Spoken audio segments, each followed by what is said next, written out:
Vector हम लोगों ने स्टार्ट हुआ ना अभी, वेक्टर तो नोट स्टार्ट किया नहीं, एनसीईआरटी का 10.3 तक पहुंच गया था। ठीक, थ्री की बात करते हैं। थ्री में सबसे पहला पॉइंट होता है, दो पोजीशन वेक्टर होती है, अपने दो पोजीशन होती हैं ए और बी। इस पोजीशन में अगर इसके कोऑर्डिनेट x1 y1 z1 है और इसके कोऑर्डिनेट कुछ x2 y2 z2 है, इस ए बी लाइन को अगर मीट कराया जाए तो इस ए बी के हम लोगों को डायरेक्शन मिलते हैं, डायरेक्शन रेशियोज। डायरेक्शन रेशियोज की अगर बात करें DRS, तो DRS जानते हो क्या होते हैं, x2 minus x1, y2 minus y1 and z2 minus z1। ठीक है ना। x2 माइनस x1 DRS क्या होता है, small a, y2 minus y1 क्या होता है, small b, and z2 minus z1 क्या होता है, small c। Clear. Direction ratios से हम लोग क्या निकालते हैं, डायरेक्शन कोसाइन निकालते हैं। डायरेक्शन कोसाइन की अगर बात की जाए तो डायरेक्शन कोसाइन होते हैं LMN। L की वैल्यू होती है a upon root of a square plus b square plus c square. m is equal to होता है b upon root of a square plus b square plus c square and n is equal to होता है c upon root of a square plus b square plus c square. ये सब कुछ हम लोग जानते हैं। ठीक है ना। 3D में दो चीजें होती हैं, एक तो होता है लाइन, दूसरा होता है प्लेन। ठीक है ना। हम लोगों को पता है कि ये डायरेक्शन रेशियोज होते हैं, डायरेक्शन कोसाइन होते हैं, शुरुआत इसकी यहीं से होती है। इसके बाद हम लोग 3D में दो चीजें पढ़ते हैं, एक तो लाइन और एक प्लेन। ठीक है ना। 3D में लाइन से रिलेटेड कुछ कॉन्सेप्ट होते हैं। पहली बात, अगर हम लोग लाइन या प्लेन किसी की भी बात करें तो 3D दो लैंग्वेज में चलती है। ठीक है ना। एक चलती है वेक्टर में और दूसरा चलती है कार्टेशियन में। ठीक है। मतलब 3D दो लैंग्वेज में चलेगी, मतलब एक तो वेक्टर और एक कार्टेशियन। अगर हम लोग लाइन की बात करें तो एक लाइन की वेक्टर इक्वेशन होती है vector r is equal to a plus lambda b vector. अगर एक लाइन है और उस a वेक्टर की बात करें तो a वेक्टर उसका पासिंग पॉइंट होता है, a वेक्टर उसका पासिंग पॉइंट होता है एंड वेक्टर b की अगर बात करें तो b उसका DRS होता है। तो लाइन की equation vector r is equal to, r is a position vector x i y z z k, a is a passing point जो भी है और lambda another constant and b is a DRS। ठीक है ना। तो एक लाइन की equation vector r is equal to a plus lambda b होती है। अगर इसको हम लोग कार्टेशियन लैंग्वेज में लिखें, ये तो लाइन की वेक्टर फॉर्म हो गई। अगर इसको हम लोग कार्टेशियन में लिखें तो हो जाएगी x minus x1 upon a is equal to y minus y1 upon b is equal to z minus z1 upon c। बात समझ गए कि नहीं। ये वेक्टर की ये लाइन की एक कार्टेशियन इक्वेशन होती है। इसमें एक इक्वेशन और दिखाई जाती है कई बार, जैसे कई बार लिखा होगा x minus x1 upon a is equal to y minus y1 upon b comma z is equal to z1, कुछ इस तरह लिखा हो। अगर ये कॉमा लग गया है तो इसको अनदर फॉर्म है, ये कॉमा वाली फॉर्म भी लाइन में मिलेगी कई बार। तो इसको कैसे लिखते हैं, x minus x1 upon a is equal to y minus y1 upon b is equal to, ये इधर आ जाएगा तो z माइनस z1 अपॉन में कुछ भी नहीं है तो 0। बात समझ गया कि नहीं। अगर कभी भी कॉमा लगा हो तो कॉमा का मतलब होता है जो टर्म इक्वल में लिखा है वो इस साइड आएगा माइनस का, तब ये इसके इक्वल हो पाएगा। बात समझ गया या नहीं। और अपॉन में अगर कुछ भी नहीं है तो क्या होगा, 0। इस लाइन की अगर DRS की बात की जाए तो इसके DRS a b और 0 है। अगर इसके पासिंग पॉइंट की बात की जाए तो x1 y1 और z1। तो इस चीज को नोट कर लो, ये लाइन की अनदर फॉर्म है जिसमें कामा लगा होता है। IIT में कई बार ये कामा वाला टाइप मिल जाता है सवाल का।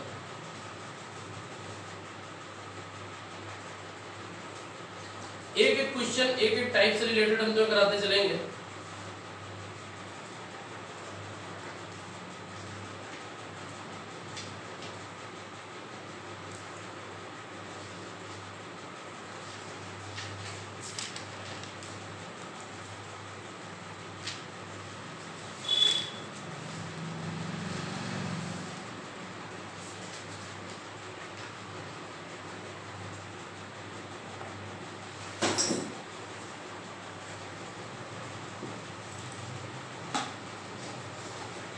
ठीक है।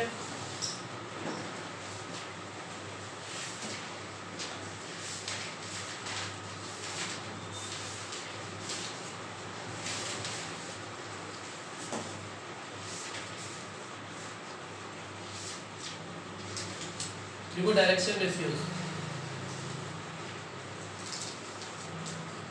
Direction ratios a, b, c direction ratios A comma B comma C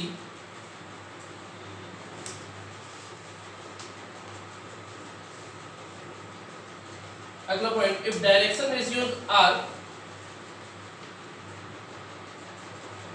direction ratios of r vector are abc, if direction ratios of r vector of abc, then vector r is equal to vector r is equal to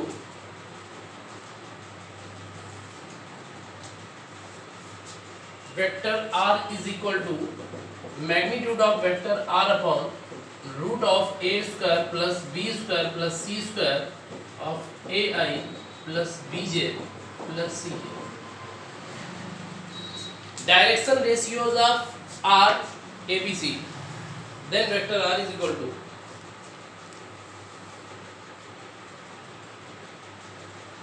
next projection of vector r, projection of vector r, projection of vector r on the coordinate axis, on the coordinate axis, अगर किसी भी vector का projection coordinate axis पे कहा जाए,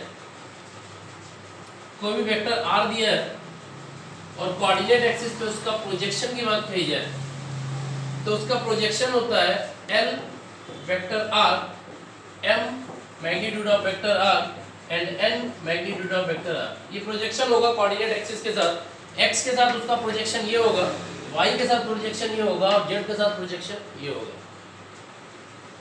next,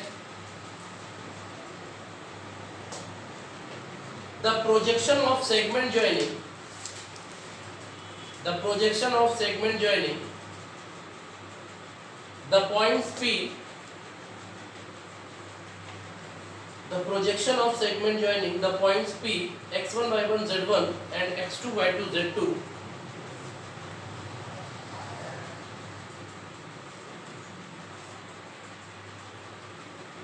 x2 y2 z2 on a line with direction cosines, on a line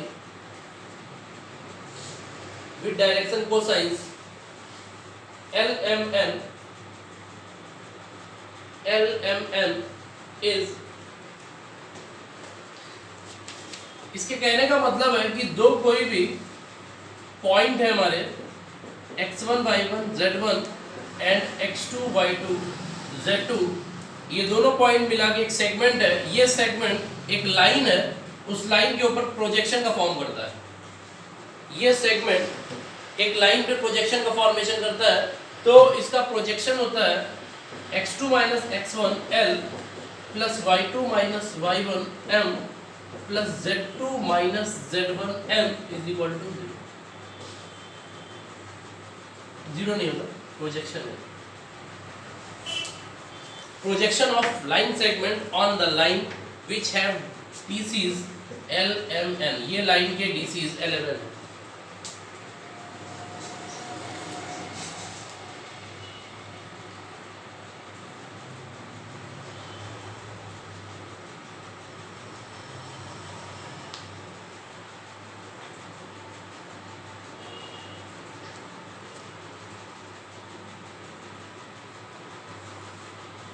इसके बाद direction ratios के दो रिलेशन हम लोगों को पता होते हैं कि अगर कोई भी दो डायरेक्शन, दो लाइंस के या दो डायरेक्शन रेशियो कोई परपेंडिकुलर है या पैरेलल है, या डायरेक्शन कोसाइन परपेंडिकुलर या पैरेलल है, तो क्या होगा?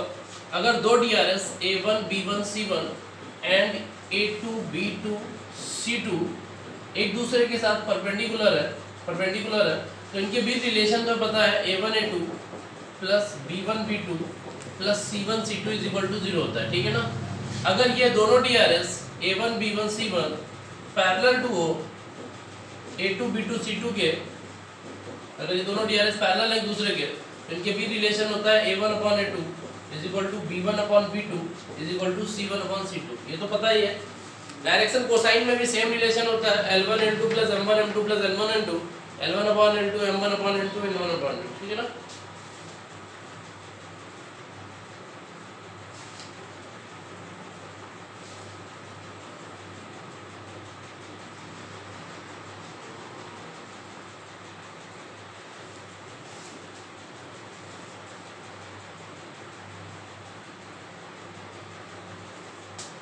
if 3 points are collinear, if 3 points are collinear,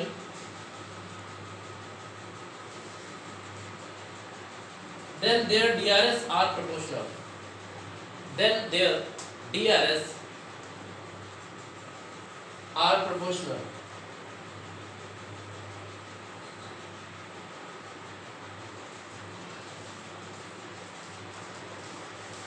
ठीक है ना? कोई भी 3 पॉइंट तुम्हें गिवन है, सवाल ये कह रहा है कि तुम ये प्रूव करो कि ये तीनों पॉइंट कैसे हैं, कोलिनियर है, मतलब एक लाइन पे है। एक लाइन पे अगर ये 3 पॉइंट है, प्रूफ तुम्हें ये करना है कि ये तीनों पॉइंट कैसे हैं, कोलिनियर है। First point is, point note कर लो, 8 - 7 a। सवाल ने ये कहा है कि अगर ये तीनों पॉइंट कोलिनियर है तो find the value of a। तो a की वैल्यू क्या होगी? And third point is 6 - 1। सवाल ये कह रहा है कि if 3 points are collinear then find the value of a। तो हम जानते हैं कि अगर ये तीनों पॉइंट कोलिनियर हो तो इनके जो DRS होते हैं ये आपस में क्या होते हैं? प्रोपोर्शनल होते हैं। तो कोई भी पर्टिकुलर 2 पॉइंट की वजह से DRS हमें फाइंड हो ही जाता है। तो हम AB का अगर DRS निकाल लें तो आई होप ये आ जाएगा 8 - 5 -7 -2 a - 4। ये DRS आ जाएगा तुम्हारा इस लाइन में। इसका अगर DRS निकाल लें तो 5 - 6 2 + 1 4 - 2 ये आ जाएगा। समझ गए कि नहीं? अब DRS क्या होता है? प्रोपोर्शनल होता है। तो प्रोपोर्शनल का मतलब 8 - 5 कितना आएगा भाई? 3। और ये 5 - 6 कितना आएगा? माइनस का 1 इज इक्वल टू ये कितना आएगा? माइनस का 9 ये कितना आएगा? अपॉन में 3 इज इक्वल टू ये कितना है? a - 4 और अपॉन में ये कितना है? 2। अब कोई भी 2 सॉल्व करके क्या कर सकते हैं? a की वैल्यू फाइंड कर सकते हैं। ठीक है, मतलब एक कंडीशन तुम्हें पता होनी चाहिए कि अगर कोई भी 3 पॉइंट कोलिनियर है, कोई भी 3 पॉइंट अगर कोलिनियर है तो इसका उनका जो DRS होगा वो प्रोपोर्शनल होगा आपस में।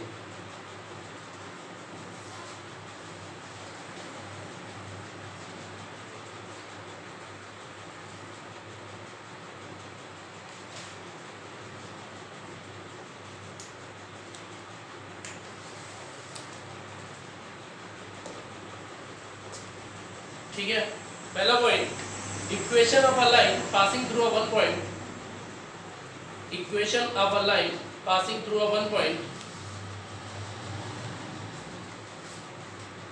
Equation of a line passing through a one point, vector form, vector form, vector r is equal to a plus lambda b, vector r is equal to a plus lambda b, where a is a passing point, A is the passing point and B is the DRS. B is the DRS. Cartesian form, इसके बाद Cartesian form x - x1 upon a, x - x1 upon a is equal to y - y1 upon b is equal to z - z1 upon c. ठीक है ना? Second is equation of a line passing through a 2 points, equation of a line passing through 2 points, vector form, vector form, vector r is equal to, vector r is equal to a plus, vector r is equal to a plus lambda of b minus a, vector r is equal to a plus lambda of b minus a, and Cartesian form, Cartesian form x minus x1 upon x2 minus x1, x minus x1 upon x2 minus x1 is equal to y minus y1 upon y2 minus y1 is equal to z minus z1 upon z2 minus z1. Next question, find the Cartesian equation of a line, find the Cartesian equation of the line R 6x minus 2, 6x minus 2 is equal to 3y plus 1 is equal to 2z minus 2 is equal to 2z minus 2. Find the direction ratios and also find the vector equation of a line. Find the direction ratios and also find the vector equation of a line. हो जाएगा ये तो simple सी line की equation में लाने का मतलब क्या होता है कि एक्स वाई जेड का कोफिशिएंट हमें क्या बनाना होता है, 1 बनाना होता है। तो यहाँ पे लाइन की इक्वेशन हमें क्या पता है,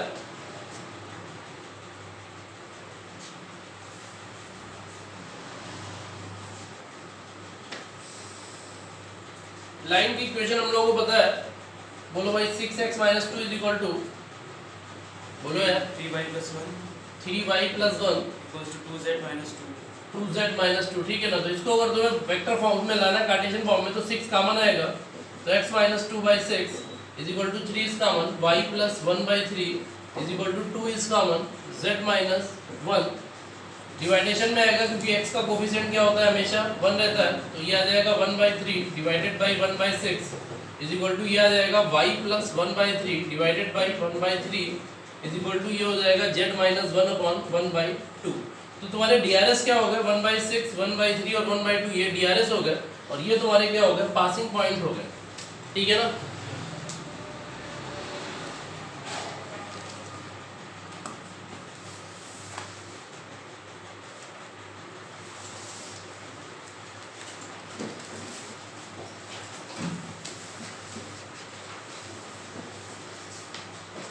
तो वेक्टर इक्वेशन तो आ ही जाएगी क्योंकि ये पासिंग पॉइंट तुम्हारे आ गए यहाँ पे। तो पासिंग पॉइंट अगर a की बात की जाए, वेक्टर a पासिंग पॉइंट की, तो वो क्या है, 1/3i plus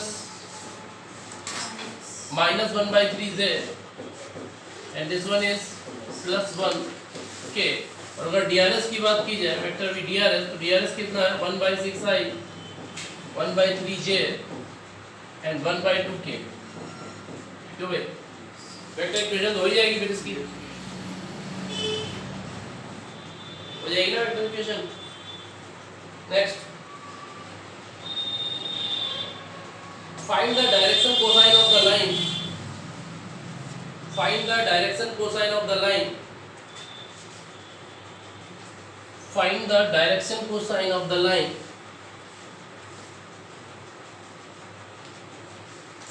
x - 2/2 is equal to 2y - 5/-3 is equal to, comma लगा यहाँ पे, ध्यान रखना, comma z is equal to -1। इसको हमें लाइन की फॉर्म में लाना है, तो लाइन की फॉर्म हो जाएगी x - 2/2 is equal to 2 is common, y - 5/2 is equal to z + 1 divided by 0। LHS इधर आ जाएगा, RHS तुम्हारा LHS साइड में, तो ये आ जाएगा x - 2/2 is equal to y - 5/2/1/2 is equal to z + 1/0। और इसके डीआरएस हो गए 2 1/2, 0। तो डीसीज तो निकाल ही लोगे अगर डीआरएस पता है, तुमसे डायरेक्शन कोसाइन या पूछे गए।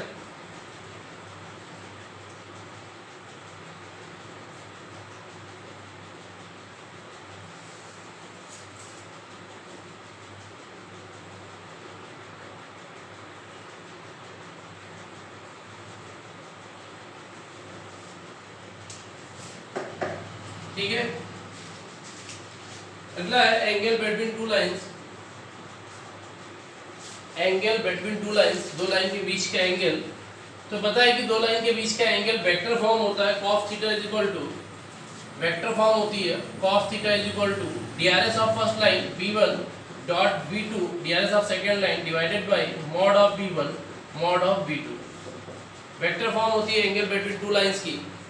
कार्टेशियन फॉर्म की अगर बात करें तो cos theta is equal to क्या होता है, a1 a2 plus b1 b2 plus c1 c2 upon root of a1 square plus b1 square plus c1 square into root of a2 square plus b2 square plus c2 square. ठीक है ना, ये सब कुछ तुम्हें पता है, तो खास बात नहीं है।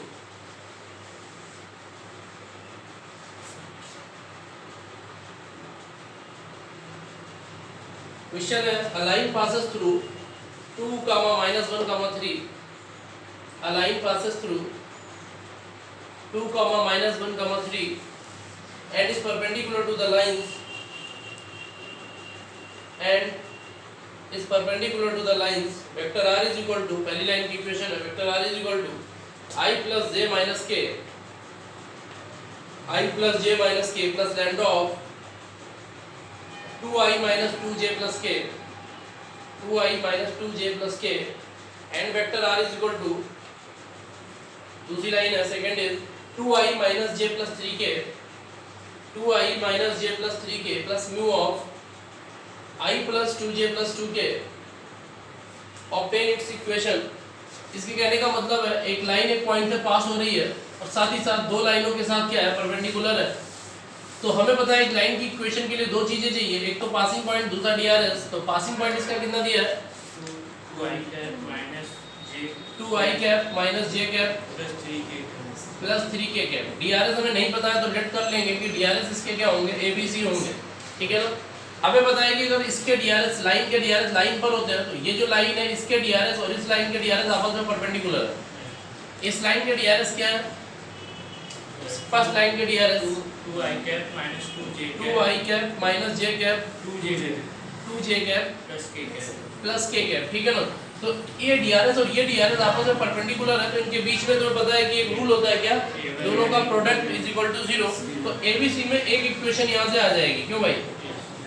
फिर इसके बाद थोड़ी देर बाद ये लाइन इस वाली लाइन के साथ भी परपेंडिकुलर है तो इसके डीआरएस और इसके डीआरएस के बीच भी रिलेशन बनेगा और यहाँ से एबीसी में दूसरी इक्वेशन आ जाएगी। दोनों को सॉल्व करके एबीसी की क्या होगी, क्रॉस मल्टीप्लिकेशन से एबीसी की वैल्यू आ जाएगी जो कि अपनी लाइन की इक्वेशन में लग देंगे, क्योंकि लाइन की इक्वेशन होगी vector r is equal to 2i minus j plus 3k plus another constant कुछ भी अल्फा ऑफ यहाँ से ai plus bj प्लस सी के, जबकि तुम्हें यहाँ पता हो जाएगा एबीसी की वैल्यू प्रोपोर्शनलिटी से क्या है, निकाल लोगे ना क्रॉस मल्टीप्लिकेशन से एबीसी की वैल्यू, ठीक है।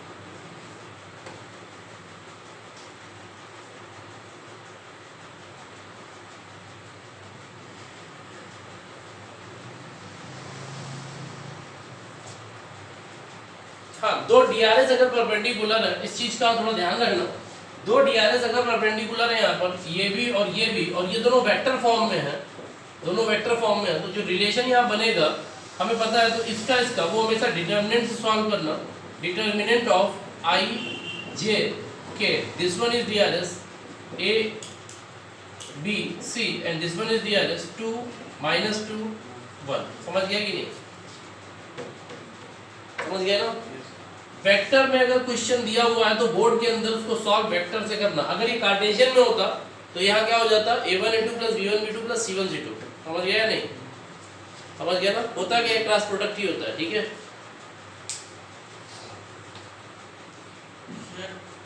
क्रॉस प्रोडक्ट कैसे 0 हो जाएगा 90 पे, 90 पे क्रॉस प्रोडक्ट 0 कहाँ हो रहा है, तो 0 करना गोल होगा ना, तभी तो एक ही वैल्यू निकलेगी, इक्वल टू 0 पुट करेंगे। a1 a2 b1 b2 तो डॉट प्रोडक्ट से आता है ना सर। हाँ a1 a2 b1 b2 is equal to 0। हाँ b1 डॉट ये नहीं क्रॉस नहीं, b1 dot b2 is equal to 0। b1 b2 का डॉट प्रोडक्ट जो होगा वो 0 करना है, ये b1 है ये b2 क्रॉस नहीं।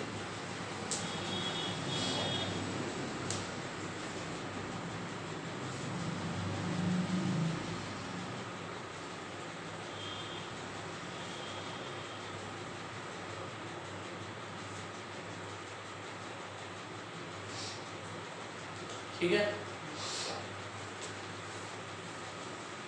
हटा दो।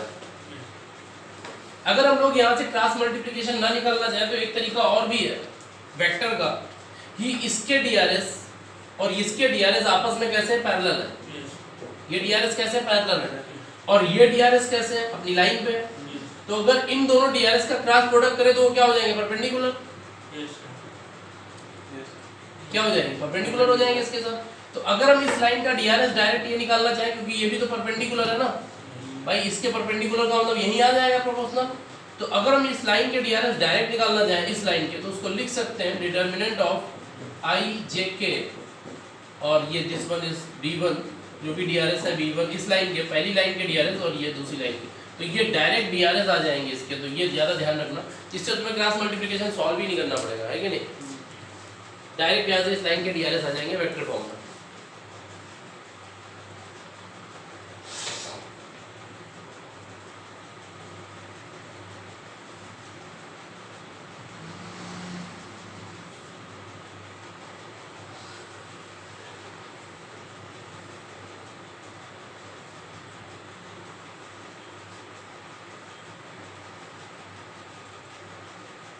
इसके बाद शॉर्टेज डिस्टेंस तो तुम लोग जानते ही हो, टू स्क्यू लाइंस के बीच की शॉर्टेज डिस्टेंस, कार्टेशियन फार्मूला और वेक्टर फार्मूला नोट करो अपने पास। अगला point, shortage distance between to skew lines, vector form and Cartesian form. तीन तीन क्वेश्चन दोनों के करके लाने दोनों। शॉर्टेज डिस्टेंस के वेक्टर फॉर्म के 3 क्वेश्चन और कार्टेशियन फॉर्म के 3 क्वेश्चन, तीन तीन करने हैं। शॉर्टेज डिस्टेंस तुम लोग जानते ही ऑलरेडी, ठीक है।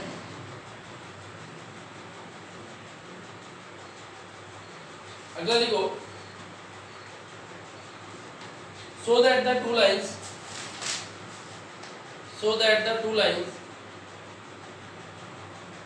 x minus 1 upon 2 is equal to y minus 2 upon 3 is equal to z minus 3 upon 4 and x minus 4 upon 5 is equal to y minus 1 upon 2 is equal to z. Intersect. Also find the point of intersection of these points, these lines. Also find the intersection point of these lines. दो लाइनें दी हैं। सबसे पहले तो ये वो कह रहा है कि प्रूफ करो कि ये दोनों लाइनें इंटरसेक्ट करेंगी, और अगर ये इंटरसेक्ट करेंगी तो इंटरसेक्शन पॉइंट क्या होगा, ठीक है ना। तुमको बताया गया था कि अगर कोई भी दो लाइनें इंटरसेक्ट करती हैं, लाइन बोलो पहली क्या है, x minus 1 upon 2 equal to y minus 2 upon 3 equal to z minus 3 upon 4. Second is x minus 4 upon 5 y minus 1 upon 2 z upon 1. ठीक। इसको अनदर कांस्टेंट कुछ भी मान लेते हैं k, और इसको अनदर कांस्टेंट कुछ भी मान लेते हैं लैम्डा, ठीक है ना। यहाँ से x की वैल्यू निकालेंगे तो क्या आएगी 2k plus 1, y की वैल्यू क्या आएगी 3k plus 2 एंड z की वैल्यू क्या आएगी 4k plus 3। बात समझ में आई ना क्रॉस मल्टीप्लिकेशन करके। यहाँ से x इज इक्वल टू क्या आएगा 5 lambda plus 4, y is equal to क्या आएगा 2 lambda plus 1 and z is equal to क्या आ जाएगा लैम्डा। बात समझ में आएगी नहीं। अब क्या करते हैं, x को इक्वेट कर दो तो लैम्डा और k में एक इक्वेशन आएगी 2k plus 1 is equal to 5 lambda plus 4, ठीक है ना। इसको इक्वेट करोगे तो 2k मतलब k और लैम्डा में एक इक्वेशन आएगी, नहीं आएगी, एक इक्वेशन आ गई। y को जब तुम इक्वेट करोगे तो k और लैम्डा में दूसरी इक्वेशन, ठीक है ना। और जब तुम z को इक्वेट करोगे तो k और लैम्डा में तीसरी इक्वेशन, ठीक है ना। प्रोसेस समझो, पहले 1 और 2 को सॉल्व करके k एंड लैम्डा की वैल्यू को फाइंड कर लो। फर्स्ट और सेकंड को सॉल्व करके k और लैम्डा की वैल्यू को फाइंड कर लो, फिर ये वैल्यू उठा के थर्ड वाली इक्वेशन में सेटिस्फाइड करो। If equation third is satisfied by the values of k and lambda then line are intersect to each other, ठीक है ना। अगर ये k और लैम्डा की वैल्यू थर्ड इक्वेशन को सेटिस्फाई करती हैं तो इसका मतलब लाइन आपस में क्या करेंगी, इंटरसेक्ट करेंगी, और अगर नहीं सेटिस्फाई करती है तो इसका मतलब लाइन इंटरसेक्ट नहीं करेंगी। बात समझ में आ गया कि नहीं, प्रोसेस क्या है, नहीं समझे। पहले यहाँ से x और y, x को इक्वेट करोगे तो लैम्डा और k में यहाँ से एक इक्वेशन, y को इक्वेट करोगे तो दूसरी इक्वेशन, z को इक्वेट करोगे तो तीसरी इक्वेशन। कोई भी दो, एनी टू सॉल्व, कोई भी दो सॉल्व करके find the value of k and lambda and satisfied the third equation. If equation is satisfying then simple सी बात है करेंगे, ठीक है ना। इसके बाद अगर सेटिस्फाई कर गई तो क्या होगा, तुमसे इंटरसेक्शन पॉइंट पूछा जा रहा है कि इंटरसेक्शन पॉइंट क्या होगा। तो चाहे तुम k वाली वैल्यू k वाले टर्म में रख दो आके, चाहे लैम्डा वाली वैल्यू लैम्डा वाले टर्म में रख दो, यहाँ से जो भी x y z आएंगे वही इंटरसेक्शन पॉइंट होंगे, जो भी x y z होंगे वही इंटरसेक्शन पॉइंट होंगे। बात समझ गए। चाहे तुम k की वैल्यू रखो यहाँ और चाहे लैम्डा, दोनों के पॉइंट सेम आएंगे, ठीक है ना। नोट कर लो process.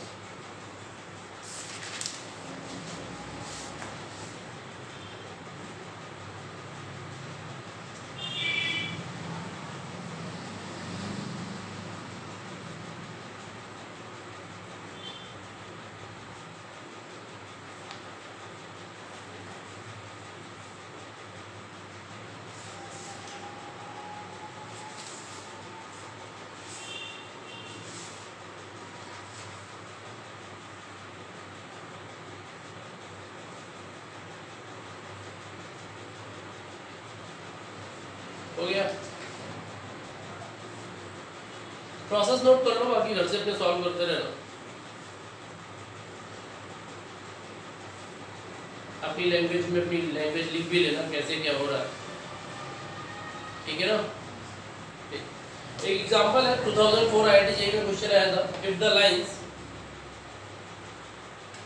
the lines x minus 1/2 is equal to y plus 1/3 is equal to z minus 1/4 and second is x minus 3/1 is equal to y minus k/2 is equal to z/1 is equal to z/1 intersect, then find the value of k. अगर ये line intersect कर रही है तो k की value क्या होगी? Simple है, वही प्रोसेस है। पहली लाइन को भी k के या किसी के इक्वल रख देंगे, दूसरी लाइन को अनदर कांस्टेंट के इक्वल रखेंगे। पहले x इक्वेट करेंगे तो एक इक्वेशन, फिर y इक्वेट करेंगे तो दूसरी इक्वेशन, z इक्वेट करेंगे तो तीसरी इक्वेशन। पहली दो इक्वेशन को सॉल्व करके तीसरी में सेटिस्फाई करेंगे तो k की वैल्यू आ जाएगी जो भी चाहिए हमें। बात समझ गए कि नहीं?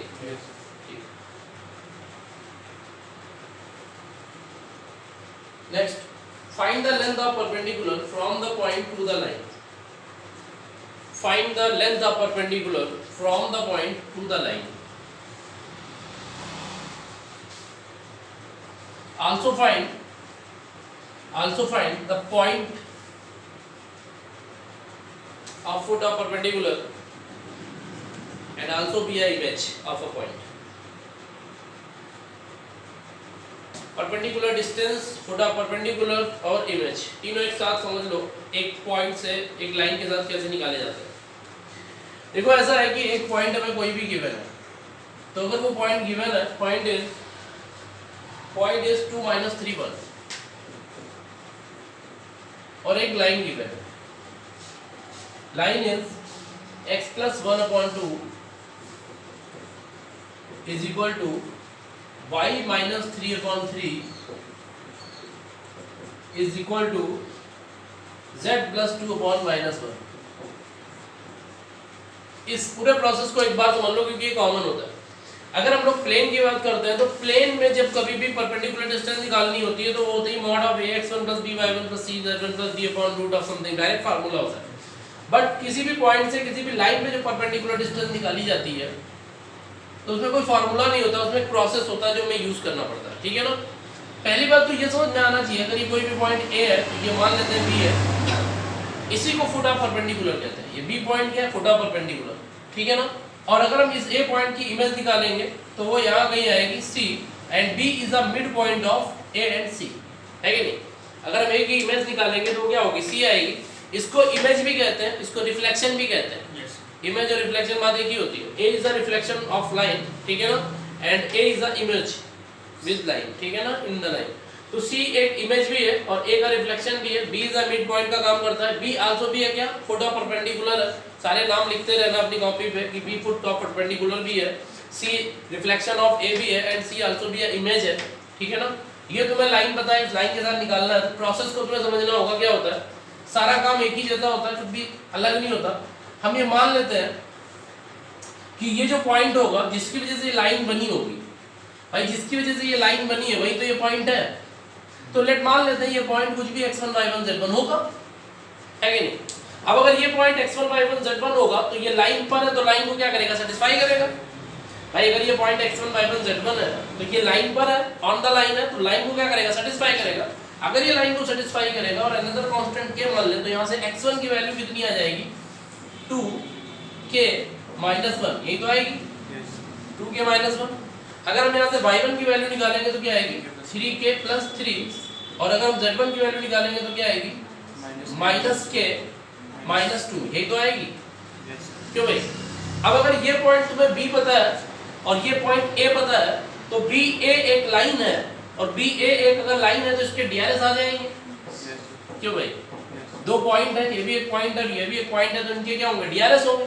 तो DRS क्या होंगे? दोनों का डिफरेंस। तो दोनों का डिफरेंस से इसके DRS निकालोगे तो क्या आएगा? 2k - 1 - 2 - 3 and 3k + 3 + 3k + 6 and this one is -k - 2 - 1 -k - 3, यही तो इसके DRS आ जाएंगे। तो AB लाइन के जो DRS हुए वो ये हुए, AB लाइन के ये DRS हुए, कंफर्म है? AB लाइन के ये DRS है और जो ये गिवन लाइन है इसके DRS तो तुम्हें पता ही है कि ये है कि नहीं? और ये दोनों ही आपस में कैसे परपेंडिकुलर है, तो इन दोनों DRS के प्रोडक्ट का सम क्या हो जाएगा? 0। तो इनके प्रोडक्ट का सम अगर हम लोग 0 करेंगे 2 × 2k - 3 + 3 × 3k plus 6 minus 1 into this one is minus k minus 3 is equal to 0। यहाँ से k की वैल्यू आ जाएगी, सॉल्व करोगे k की वैल्यू आ जाएगी, k की वैल्यू उठा के यहाँ रख दोगे तो ये तुम्हारे पॉइंट आ जाएंगे। दिस वन इज थोड़ा परपेंडिकुलर। अब ये पॉइंट और ये पॉइंट पता है तो मिड पॉइंट लगाओगे तो सी इमेज या रिफ्लेक्शन आ जाएगा। मिड पॉइंट समझते हो ना, this plus this by 2 equal to this, तो ये तो आ जाएगा ना। तो कर लो। बोर्ड में लाइन की इमेज थोड़ा परपेंडिकुलर और ये परपेंडिकुलर डिस्टेंस तीनों इंपॉर्टेंट होते हैं लाइन में।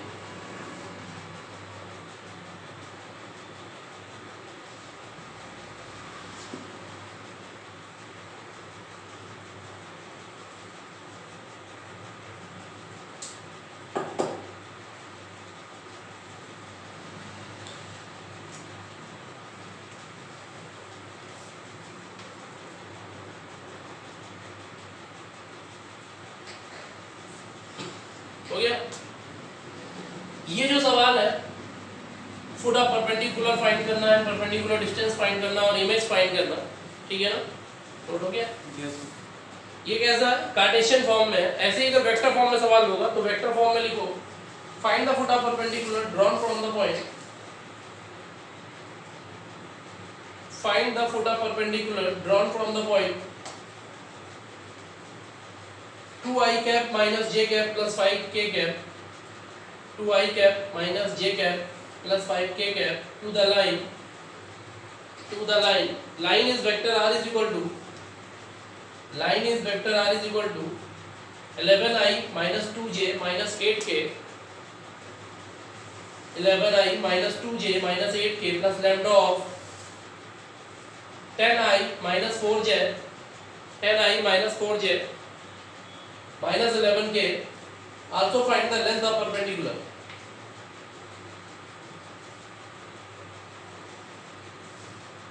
ये तुम्हें खुद से सॉल्व करना है वेक्टर फॉर्म में और बताना है क्या होगा। अगला क्वेश्चन है find the image of, find the image of the point 1, 6, 3, find the image of the point 1, 6, 3, 1, 6, 3 with the line x upon 1 is equal to y minus 1 upon 2, y minus 1 upon 2 is equal to z minus 2 upon 3। ये भी तुम्हें self करना है, image निकालना बता चुके तुम्हें। Shortage distance के बारे में तुम जानते ही हो तो हो ही जाएगा। इसके बाद देखो प्लेन,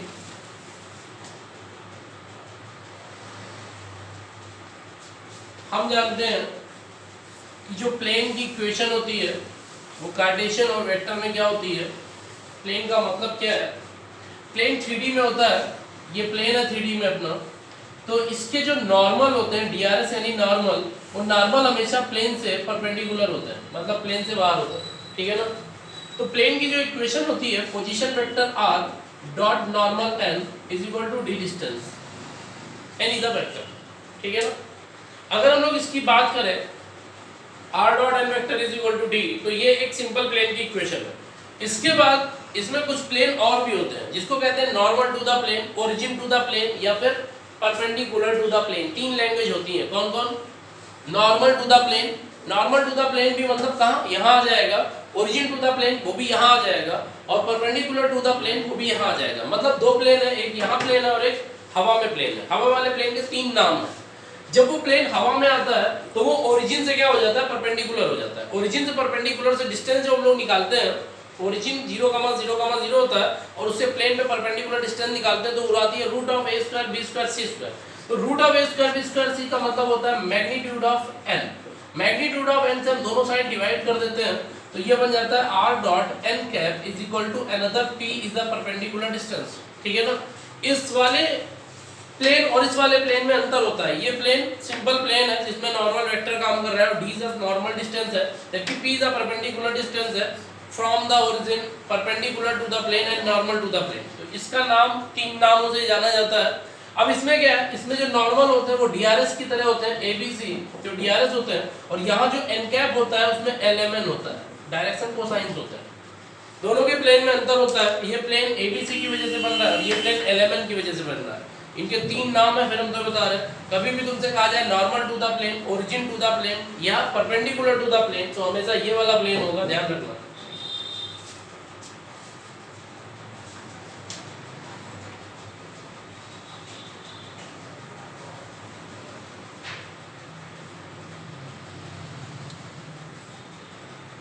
ठीक है, फिर प्लेन की कार्टेशियन इक्वेशन होती है। प्लेन की कार्टेशियन इक्वेशन होती है ax plus b y plus c z plus d is equal to 0। ये सिंपल प्लेन की इक्वेशन होती है। और अगर हम लोग नॉर्मल टू द प्लेन की बात करें या ओरिजिन टू द प्लेन की बात करें या परपेंडिकुलर टू द प्लेन, तो उसकी इक्वेशन होती है lx plus my plus nz plus p is equal to 0। Another constant.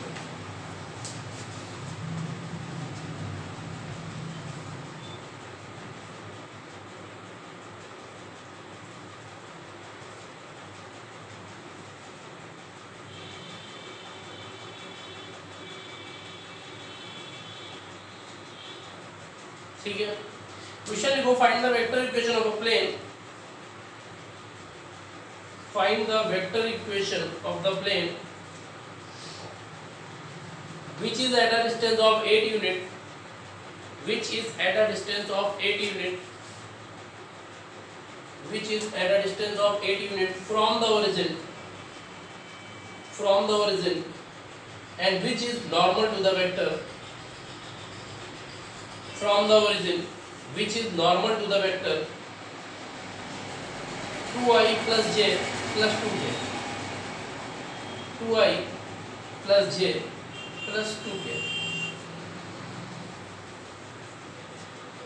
सवाल जो इस वक्त तुम्हें दिखा रहा है, सवाल को सही से पढ़ के देखो, इसमें अंडरलाइन करो, तुम अंडरलाइन करो from the origin, distance 8 unit from the origin. इसको अंडरलाइन इतना डार्क करो कि तुम्हारी आंखों को दिखना चाहिए। तुमसे कहा गया अब जो ये 8 यूनिट है, ये डिस्टेंस 8 यूनिट कहां से है? From the origin. From the origin का मतलब प्लेन कौन सा है? ये वाला है कि हवा में? हवा में, क्योंकि तुमसे बताया गया कि origin to the plane, normal to the plane या परपेंडिकुलर टू द प्लेन का मतलब हवा में। तो ऐसे प्लेन की इक्वेशन होती है r dot n cap is equal to p। Distance तो यहाँ पर 8 यूनिट हमें पता है, r डॉट ये भी पता है, बट n कैप नहीं पता है, उसकी जगह नॉर्मल वेक्टर पता है। नॉर्मल वेक्टर क्या पता है? 2i cap plus j cap plus 2k cap. ये नॉर्मल वेक्टर पता है, बट हमें नॉर्मल वेक्टर नहीं चाहिए, हमें n कैप चाहिए। n कैप क्या होता है? वेक्टर अपॉन उस वेक्टर का मैग्नीट्यूड। तो यहाँ से n कैप की वैल्यू रखो और ये हो जाएगी इक्वेशन।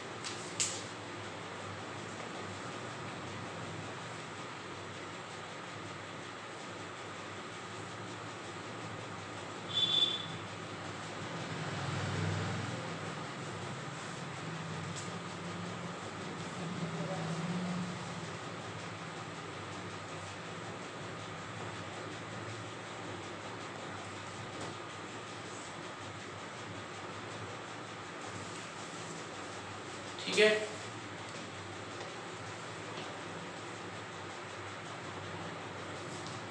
हो गया ना? Next, find the equation, sorry find the equation of a plane passing through a one point. एक पॉइंट से पास होने वाले प्लेन की इक्वेशन, अगर कोई भी प्लेन एक पॉइंट से पास हो रहा है किसी भी एक पॉइंट ए से, तो ऐसे प्लेन की वेक्टर इक्वेशन होती है r minus a dot n is equal to 0।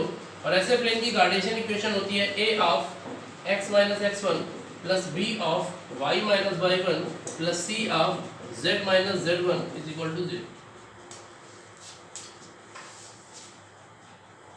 Equation of a plane passing through a one point x1 y1 z1। Next, equation of a plane passing through a three point. एक plane अगर 3 point से पास होता है, तो ऐसे plane की vector equation होती है r minus a dot b minus a cross c minus a is equal to 0। Equation of a plane passing through three points की वेक्टर इक्वेशन होती है r minus a dot b minus a cross c minus a is equal to 0। ठीक है, इसकी Cartesian equation होती है determinant of x minus x1 y minus y1 z minus z1 x2 minus x1, y2 minus y1, z2 minus z1, x3 minus x1, y3 minus y1 and z3 minus z1 is equal to 0. Cartesian form.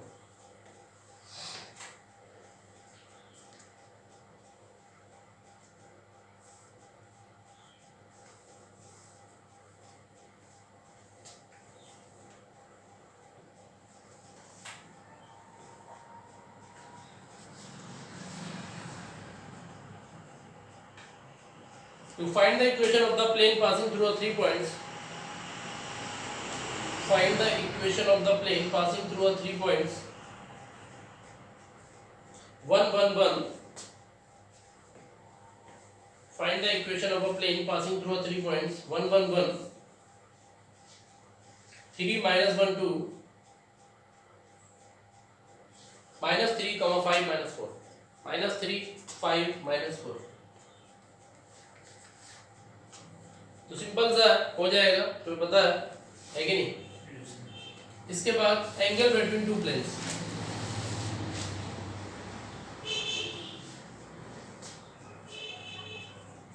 Angle between two planes,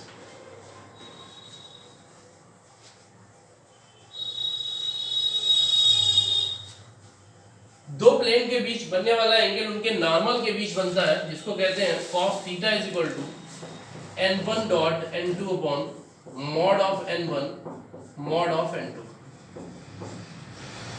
दो plane के बीच बनने वाला angle उनके DRS के बीच बनने वाला एंगल होता है, जिसकी वेक्टर फॉर्म ये होती है, वो कार्टेशियन तुम जानते हो, वही a1 a2 b1 b2 c1 c2 equal to 0।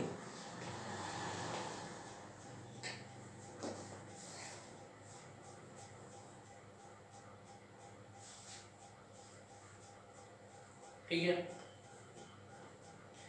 फिर उसके बाद equation of a plane passing through a intersection between two planes, दो प्लेन के इंटरसेक्शन से अगर तीसरा प्लेन पास होता है, दो प्लेन के इंटरसेक्शन से अगर तीसरा प्लेन पास होता है, तो थर्ड प्लेन की इक्वेशन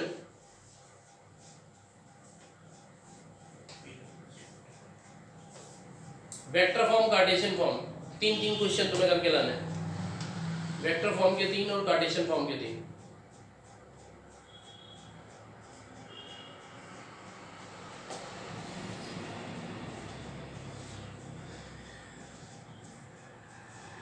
फिर देखो, two sides of a plane,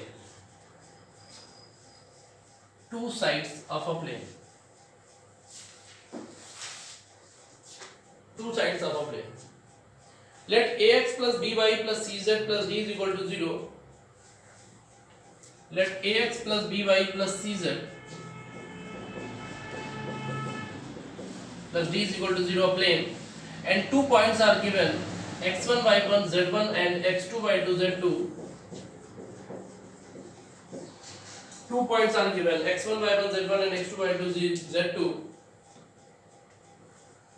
lies on the same side or opposite side of the plane, lies on the same side or opposite side, lies on the same side or opposite side of the planes. देखो,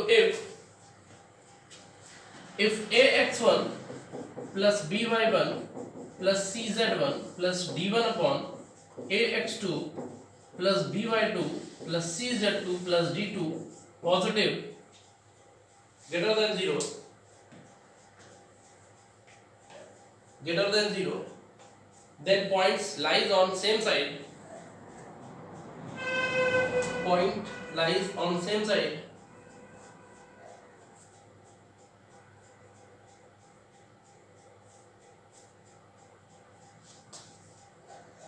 point lies on same side if ax1 plus by1 plus cz1 plus d1 upon ax2 plus by2 plus cz2 plus d2 less than 0, negative,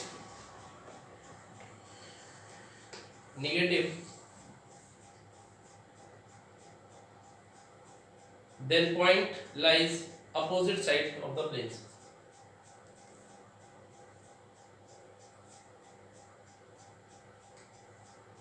Distance of a point from a plane, distance of a point from a plane. Vector form, अगर कोई भी plane दिया है और एक point से उसकी distance निकालनी है हमें, पॉइंट ए है और कोई प्लेन है r dot n is equal to D, तो इसकी distance d is equal to होती है mod of vector a dot n minus D upon mod of n।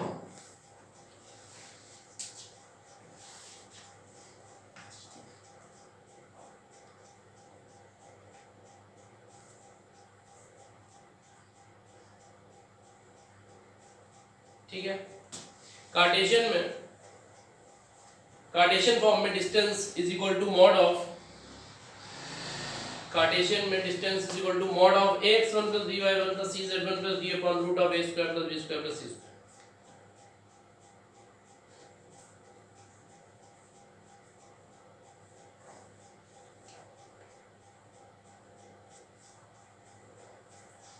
ठीक है। क्वेश्चन लिखो, find the length of foot of perpendicular from the point, find the length and foot of perpendicular from the point 7, 14, 5, 7, 14, 5 to the plane 2x plus 4y minus z, 2x plus 4y minus z is equal to 2.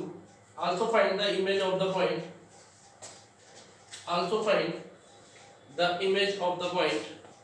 एक plane और एक point के बीच का process समझ लो कि plane और point के बीच में जो प्रोसेस होता है वो किस तरीके से फुट ऑफ परपेंडिकुलर निकलेगा, किस तरह से इमेज निकलेगी। एक पॉइंट है, पॉइंट बोलो क्या है, 7,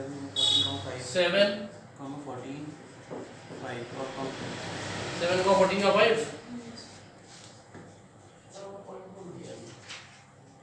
7 का 14 का 5 और equation of plane 2xy plus 4y minus z 2x minus 4y minus z equals to 2। सही है। तो हमें एक बात पता है कि कोई भी यहाँ एक पॉइंट होगा x1 y1 z1, ठीक है। x1 y1 z1 जो यहाँ पॉइंट होगा, तो ये और ये पॉइंट आपस में मिलके क्या बना देंगे, DRS। क्यों भाई, DRS बनाएंगे नहीं बनाएंगे? अगर ये पॉइंट x1 y1 z1 है, DRS आ जाएगा नहीं आ जाएगा? तो DRS की अगर वैल्यू यहाँ देखा जाए तो DRS हो जाएगा x1 minus 7, y1 minus 14 and z1 minus 5, ये हो जाएगा। ठीक, तुम्हें पता है कि इस प्लेन के जो DRS या नॉर्मल है वो प्लेन के साथ कैसे होंगे, परपेंडिकुलर। तो इस वक्त ये DRS और ये नॉर्मल आपस में कैसे होंगे, पैरेलल। पैरेलल का मतलब आपस में कैसे होंगे, प्रोपोर्शनल। तो क्या हो जाएगा, x1 minus 7 upon 2 is equal to y1 minus 14 upon minus 4 is equal to z1 minus 5 upon minus 1 another constant k। क्यों भाई, ठीक है ना। तो x1 की वैल्यू यहां से कितनी आ जाएगी, 2k plus 7, y1 की वैल्यू कितनी आ जाएगी, minus 4k plus 14 और z1 की वैल्यू कितनी आ जाएगी, minus k plus 5। क्यों भाई, ये तो आएगी। अब x1 y1 z1 कहाँ है, प्लेन पे है, तो प्लेन को क्या करेंगे, सेटिस्फाई करेंगे। तो x1 y1 z1 जब प्लेन को सेटिस्फाई करेंगे तो तुम्हें यहाँ वैल्यू किसकी मिल जाएगी, k की, ठीक है ना। x1 y1 z1 satisfied on the plane, then 2 of 2k plus 7, भाई ये पॉइंट इस प्लेन को सेटिस्फाई करेंगे। minus 4 of y1 is minus 4k plus 14 and this one is z1 minus k plus 5 is equal to 2। इसको solve करोगे तो यहाँ से क्या पता चल जाएगा, k की वैल्यू आ जाएगी, तो k उठा के यहाँ रख दोगे तो x1 y1 z1 आ जाएंगे। x1 y1 z1 is the foot of perpendicular, x1 y1 z1 is the foot of perpendicular। तो ये दो पॉइंट पता चल गए तो इनकी डिस्टेंस आ जाएगी, डिस्टेंस बिटवीन टू पॉइंट्स, ठीक है ना। और अगर फुट ऑफ परपेंडिकुलर पता चल गया तो deflection of this point also be a image, deflection of this point also be a image, मतलब मिड पॉइंट लगा दोगे, ये पॉइंट मिड पॉइंट लगाओगे इसका तो तुम्हें पता चल जाएगा, ठीक है ना। 3 क्वेश्चन इमेज के वेक्टर फॉर्म से और 3 कार्टेशियन फॉर्म से।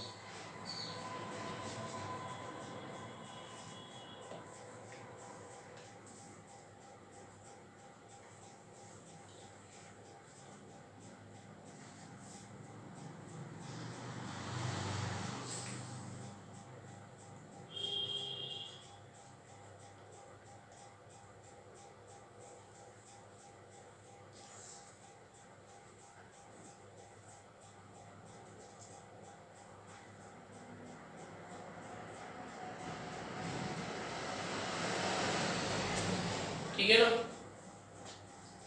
फिर लिखो distance between two parallel planes,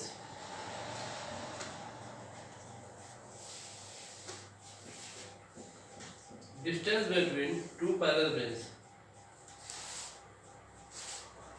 इसके भी 3 क्वेश्चन में करके लाने, सिंपल होता है, mod of d2 minus d1 upon root of a square b square c square. 3 question करके लाने पैरेलल प्लेन के डिस्टेंस के। फिर लिखो reduce in symmetrical form the equation of the line, reduce in symmetrical form the equation of a line with given two planes।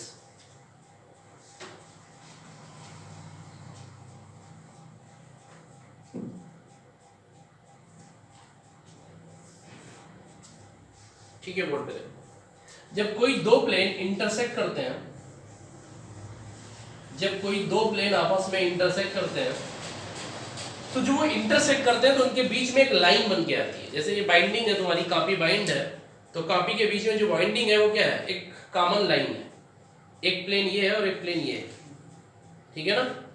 तो ये जो line बन के आती है ना इंटरसेक्शन की वजह से, दो प्लेन के इंटरसेक्शन पे जो लाइन बन के आ रही है ना, ये सिमेट्रिकल लाइन होती है।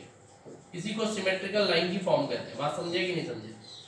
जिसमें मैं इस प्लेन की इक्वेशन और इस प्लेन की इक्वेशन गिवन होती है और हमें इस लाइन की इक्वेशन निकालनी होती है, इसी को कहते हैं लाइन की सिमेट्रिकल फॉर्म। बात समझ गए कि नहीं?